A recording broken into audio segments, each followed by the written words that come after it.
So if you go to the second slide, I'm focusing on MSAP desegregation plan requirements. And in developing this PowerPoint, I use the notice from March 10, 2020. I was listening to Jillian. I didn't hear a lot of changes, although I know we have a new administration. And I did hear that they're going to make sure that they closely align to the statute. The one thing I'm not going to talk about, because I'm not sure it's going to be a priority, is what was in the qualified, it was the qualified opportunity zone. So I did not include that in my slides. We'll see if the new administration includes that. Everyone knows that, you have to discuss what's the purpose, and you have to use any available evidence on how your proposed magnet school programs will increase the interaction among students of different socioeconomic and racial and ethnic groups. And that's important. The notice and the statute also talks about, in the second bullet, if you don't have any evidence, you at least have to have a rationale or rationales based on some current research on how the proposed magnet schools or schools will increase that interaction. The third bullet, and those of you who've written the grant know this to be true, the requirement, the desegregation plan requirement, really is developed more in the body of your grant as a whole. And then your desegregation plan, how I think about that, at least for voluntary plans, is a summary of the items and sections that you've discussed in your grant. And I've got some examples that I'll talk about in the end and how I think about that. I'm not going to talk about the logic model, but it will at least explain a little bit about how I see the plans fitting, or the pieces fitting together. If you go to the next slide, Jillian was right. Most of the plans here are voluntary plans, but there are 4 different types of plans that can, and I'll go through each of them in detail, that can be part of a grant. One is a court order. There aren't many of these left, but I think in part because many have become unitary, and another part because school districts now are obeying the Constitution. So we tend not to have many court-ordered plans. The second is a plan that has been approved or required by a state agency, like a state Department of Education.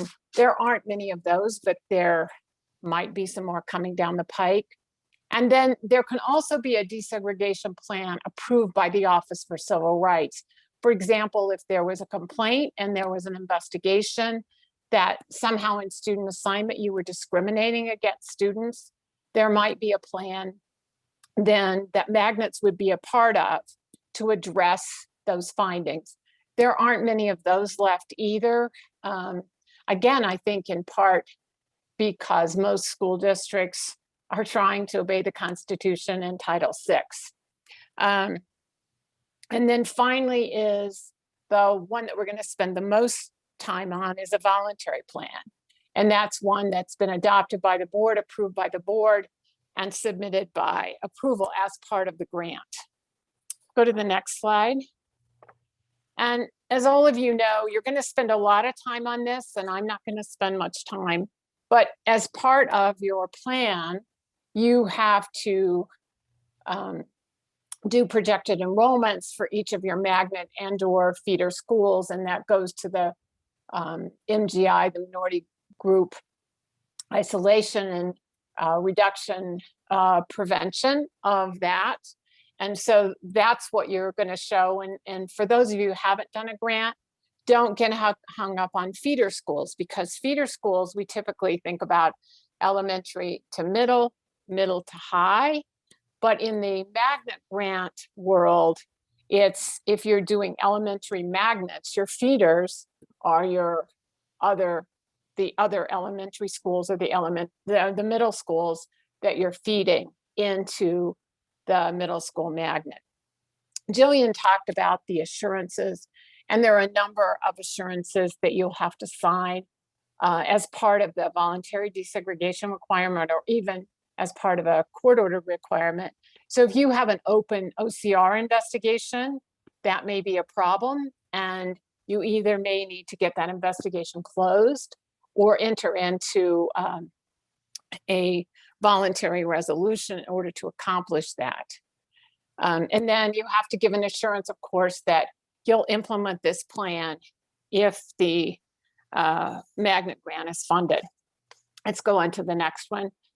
This is the court-ordered plan.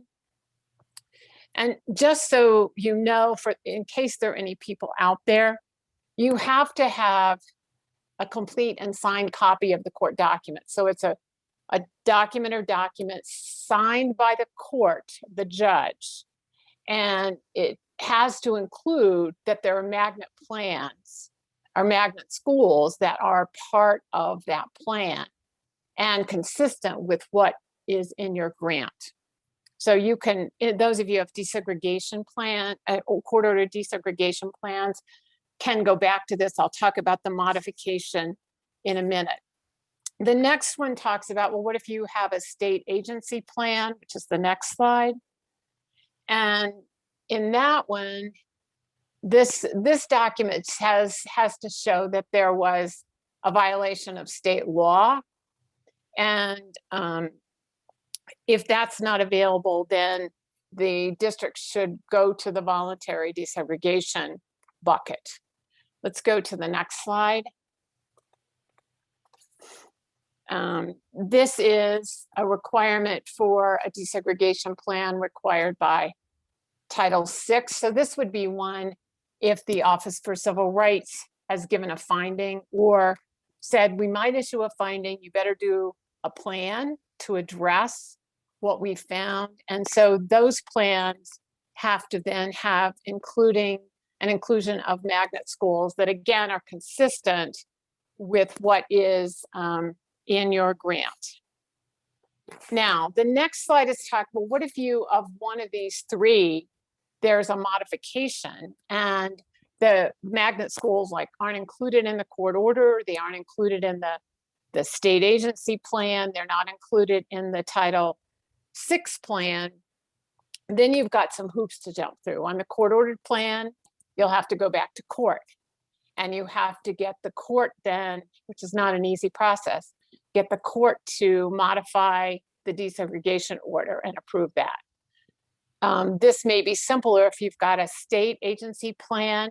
You have to go to court, or you have to go to the state agency and get that changed and have them specifically authorize magnets and potentially the specific magnets that you were going to use. If you need to modify your OCR plan because it doesn't allow for magnets or the specific magnet programs, you have to go to your regional office in order to get that done. The key is that all of these changes, first of all, you have to say you're doing it if you don't get it done by the time of the grant, and they have to be approved by the time that's specified in the notice. So there are some timelines that you will need to make sure you do if you're in one of these three buckets. Let's next go to the requirements of a voluntary plan. And I'm probably going to end early given how fast I'm talking. The voluntary plan has to be approved by the Department of Education each time it's submitted for funding. And it has to, the voluntary plan, at least in the last notice, had to include, and you heard Jillian talk about this too, how the applicant will define or identify minority group isolation, and I'll talk about that in my example in a minute, how the applicant is going to reduce, eliminate, or prevent minority group isolation in each of the proposed magnets, or if you're going to do that at feeder schools, in those feeder schools, and then how the proposed plan is adequate under Title VI. Jillian mentioned this one, the documentation. You have to submit documentation of board approval of the plan when submitting the application. I have known of a couple of examples where the boards weren't meeting within a week or so of the deadline, and there was some flexibility given so they could document, like, we just can't meet until this date. And so there has, but I only know a couple of examples, so I would not rely on that. And make sure your board approval comes at least a few weeks before the grant is due, so you don't risk not getting in the money because you didn't meet a timing requirement, and that's a critical piece. All right, let's go to the next one. Next slide. Well, what are the examples of the elements of a voluntary plan? I'm going to go through each one of these in detail, and we can tie them back to what Jillian said. So the first thing in a plan is, and again, let me just go back to what I said in the beginning. Your narrative is going to flesh a lot of this out, all of these pieces that I list here. And then you're going to create a separate document that's like a summary. Many of you have done this, of what's in your application. And so this is becoming a summary. It's probably, your plan is probably 3, 4, or 5 pages. And so that it's not a book, because the board has to approve this, and you're going to have a board resolution then that will articulate the different requirements that are required in your board resolutions, and then attach this plan. And that's what will be submitted as your voluntary plan. But the first is the purpose of the plan. So think back to what Jillian talked about, what are the purposes? Reducing, preventing, eliminating minority group isolation, right? Or providing for interaction among students, those kinds of things, having challenging curriculum. Those purposes that you see in the statute and in the notice is what you will do there. Then I like to put in a definition of diversity and educational rationale for diversity criteria. This is separate and apart from minority group isolation, which most people, and as I've helped many people, really struggle. What is MGI? So I like to have a definition about what does diversity mean. I'll give you an example in a minute. And what's the educational rationale for each of those criteria? That helps you legally. And it also says this isn't just about putting kids in schools with different backgrounds. This has an educational rationale, and it's research-based. And for those who are critical of magnet programs, I think it's very helpful. Then the definition of minority group isolation, and I'll talk about the specifics in a minute, but as Jillian said, it's left to the district to define. It depends on your demographics. She talked about substantial, and I've been in many discussions with what is substantial. Is it 1, 2, or 3 percentage points? Those kinds of things. So that's one you may want to get some technical assistance, since we have a new administration looking at this. And then the fourth part are magnet schools and themes. And if you think about this, where you place and what the magnet themes are, these are important. These are important as the next last bullet, selection criterion process, because the types of programs and where you place them in and of themselves may help you provide for enrollments with students with diverse backgrounds. So that's an important piece. And then outreach and recruitment. Jillian mentioned this. You'll write about this in your grant. This is critical, that you have an outreach and recruitment plan, because the mechanism, if you don't have a diverse applicant pool, it makes it very difficult to meet your goals. So the outreach and recruitment and the monitoring and having district and school level recruitment strategies is critical. And then the selection criteria in the process and the annual monitoring. So those are the big elements that I think about. You may put in others, and based on the priorities that they put in or whatever the notes is, that may change a little bit. All right, go to the next slide, please. Okay.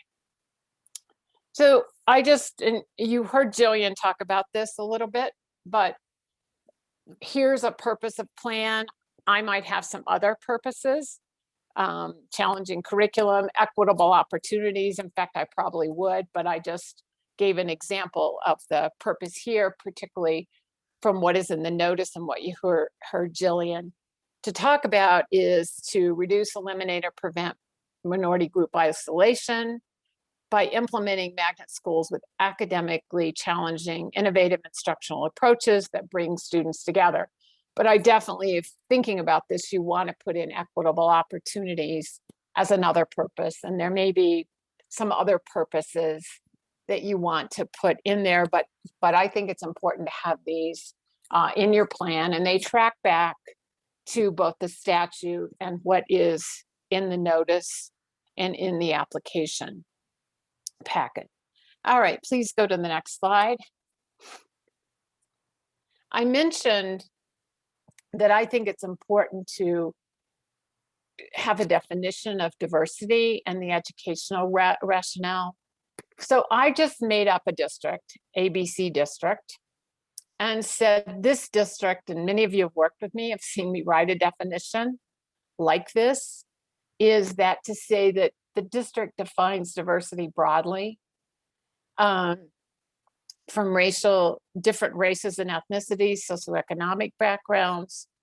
It also includes students who live in different areas of the district, English learners, and students with disabilities, because as you're in the grant, you'll be asked, well, how are you going to ensure students with disabilities? How are you going to ensure that English learners? And of course, we know we get diversities, particularly in large districts where the geography is huge. Where I live in Montgomery County, Maryland, we have a very urban, we have a very suburban, and we have a very rural.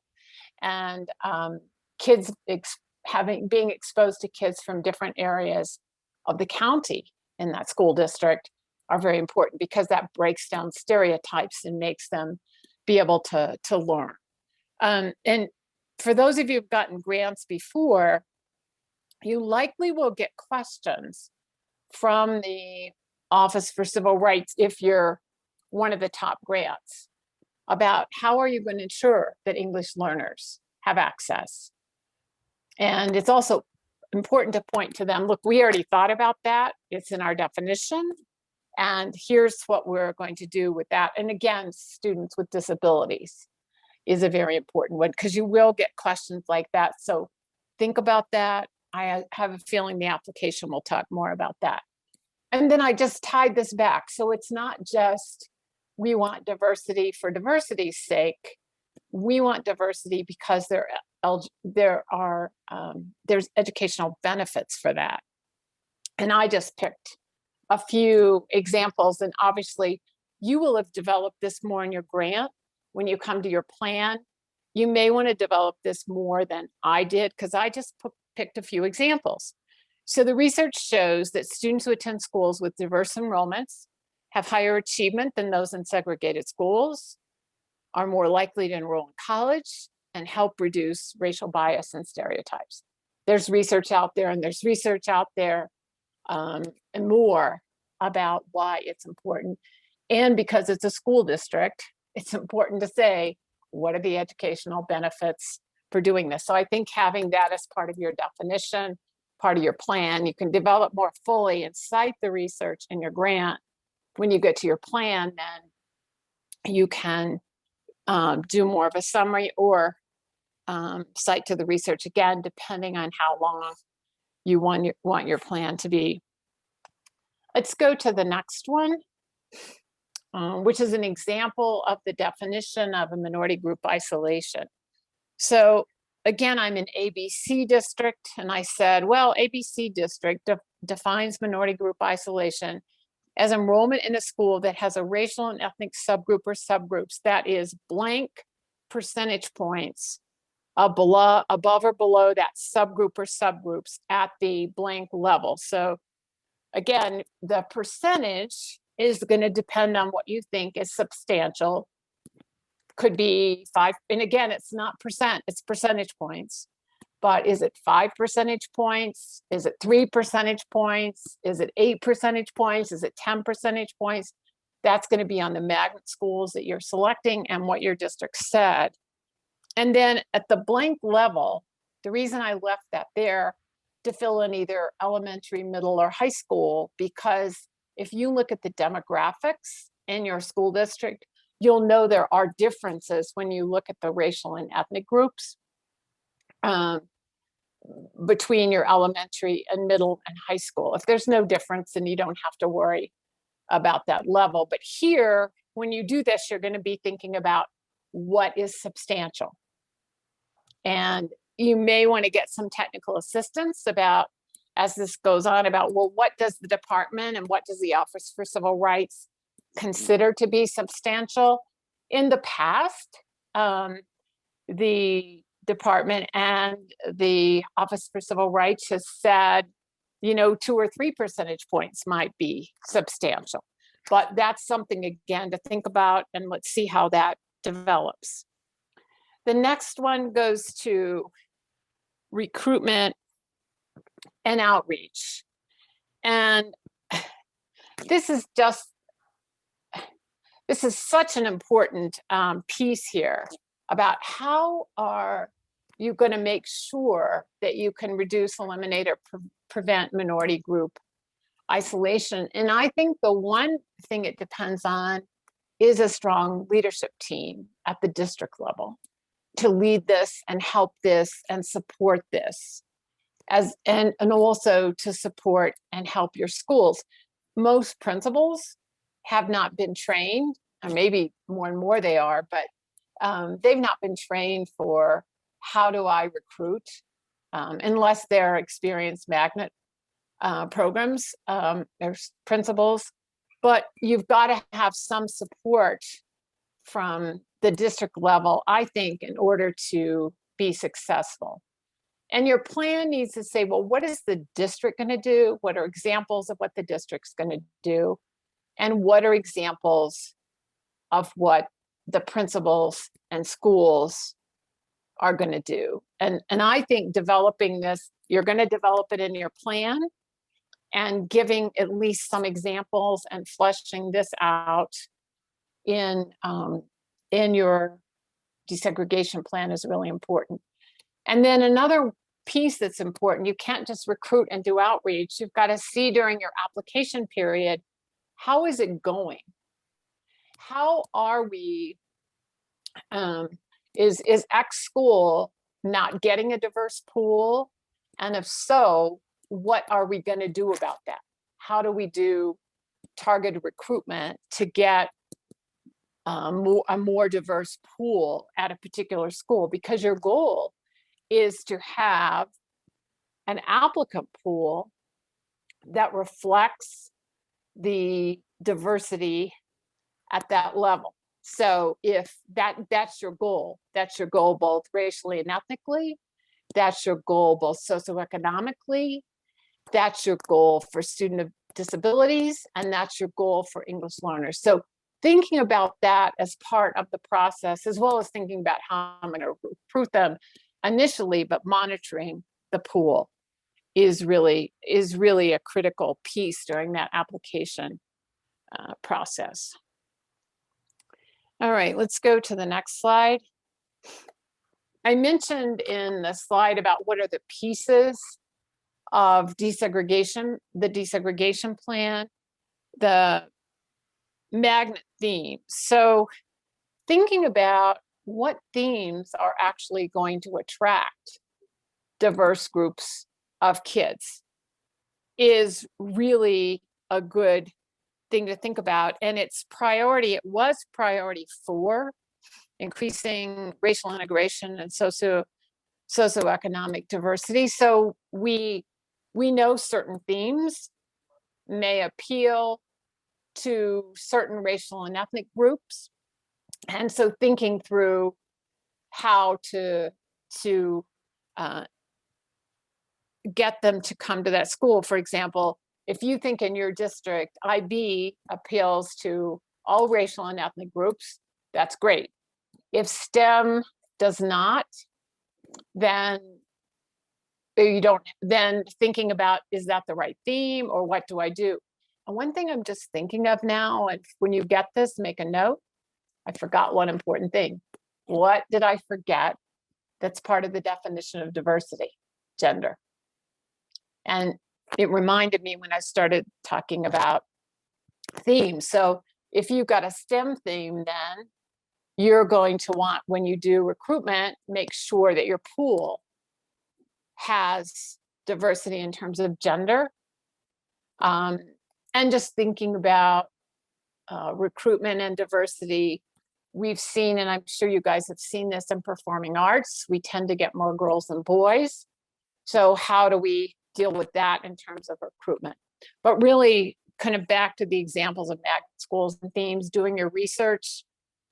If you're replicating a theme in another school in your district, you'll have a basis for whether it attracts diverse groups of students. But you may also have to go to other school districts to look at that. And another, I don't have this in the slide, but thinking about where you place your schools. So if your magnet school, if you can place it in a way that is near areas that you'll be able to attract African-American kids, white kids, Asian kids, geographically that are near that school, that placement of that magnet school is important.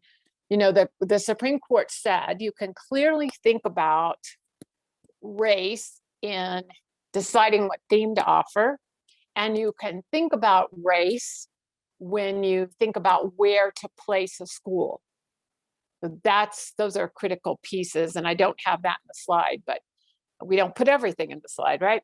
All right, then the next slide is examples of selection criteria and process. And at least in the March 2020 notice, and this has been the case for a long time, and I think will continue to be a priority, that you get extra points, 0 to 3, if you use a lottery process rather than academic admission. So that's going to be key. If you use an academic examination, you're probably not going to be in the money because this is so competitive. So you really got to think, I've got to use a lottery process and explain how that lottery process will work. And then in the March 2020, it also talked about using socioeconomic status. That got 0 to 2 additional points. So again, it's so competitive. The policy then is to push you to use socioeconomic status so that you can get those points. The same thing, the previous one is to push you not to use academic examination. So both of these are key. Now, in thinking about the lottery, so said I wrote it, consider using socioeconomic status as a criteria. So for example, if you go back to the recruitment and outreach section, where I said what you want to do is to try to get your pool so that it's diverse on all your criteria and that it represents that district-wide or level, elementary or middle or high school level. So what you'll do before you conduct a lottery, and I'll just, so Beth, keep your question up there for a second. If you conduct a lottery, you're going to want your pool to be diverse. And if it's as diverse and reflects the district-wide average, then it's just a random lottery. And that's what you want. Beth, can you put that up again? Because I was trying to talk when you put it up. Marie, I can read it. I can read it to you. Good. It says, Thanks. is the goal to have the schools in the grant reflect the diversity in the whole district or in the area immediately surrounding the school? I think, well, we'll see what they say, but I think it will be to reflect the district-wide elementary, district-wide middle, and district-wide high school, whatever that is, and there may be difference. Because I think if it does geography, but we'll see what they say, you could end up with a segregated area. So if it reflected let's assume you had a magnet school, that it was in a predominantly white area of the district, and it was to reflect that area, then you'd have a predominantly white magnet school. That would be the goal. So I think it's got to be at the district, but we'll see what they say. We have a new administration. And if anyone has some experience in the recent go round, which I didn't look at, that says something different,